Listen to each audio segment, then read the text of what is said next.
Bismillahirrahmanirrahim. Assalamu alaikum wa rahmatullahi wa barakatuhu.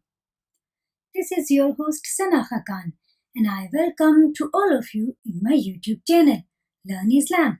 Today we are going to talk about what is a stern meat, what type of stern meat is allowed in Islam, and similarities between halal and kosher meat. Inshallah. What is a stern meat? Stunning is the process of rendering animals immobile or unconscious with or without killing the animal, when or immediately prior to slaughtering them for food. Debate continues among Muslim jurists and the general Muslim population about whether or not stunning, anesthetics, or other form of inducing unconsciousness in the animal prior to slaughter are permissible as per Islam. Several halal food authorities have more recently permitted the use of a recent developed fail-safe system of head-only stunning, where it is possible to reverse the procedure and revive the animal after the shock. Now we will discuss what type of stunning is allowed in Islam. According to the British Halal Food Authority, stunning is permissible. However, there are different forms of stunning, some of which are prohibited and some are permitted. According to the Halal Food Authority, following stunning are prohibited. Number 1. Captive bolt stunning. Number 2. Percussion stunning. Number 3. Gas stunning. Now let's see what type of stunning is halal in Islam. There are two types of stunning is halal that the Halal Food Authority approves. Number 1.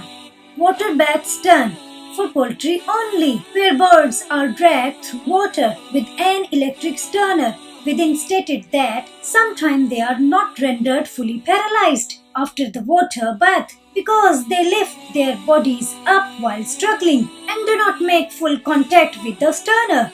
Furthermore, the birds come out of the electric bath paralyzed but not stern. Number 2. Electric tom stern, for big animals, for example, sheep, cow, camel, goat, etc.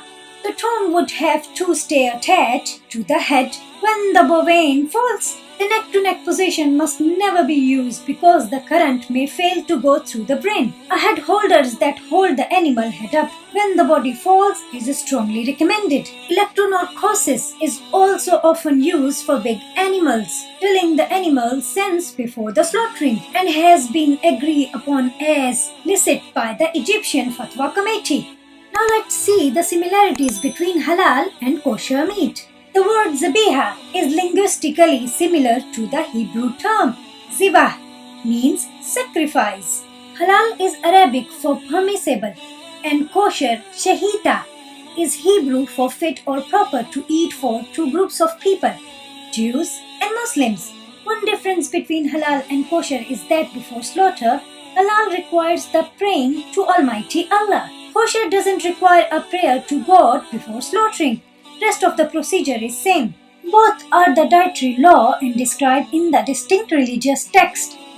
An explanation of the Islamic code of law found in the glorious Quran and Sunnah, and a Jewish code of law found in the Torah and explained in the Talmud. The 5 books of Moses, the practice of kosher, shahita, is mentioned. In Book of Deuteronomy, chapter number 12 and verse number 21, it mentions, if the place where the Lord your God choose to put his name is too far away from you, you may slaughter animal from the herds and flocks the Lord has given you, as I have commanded you, and in your own towns you may eat as much of them as you want.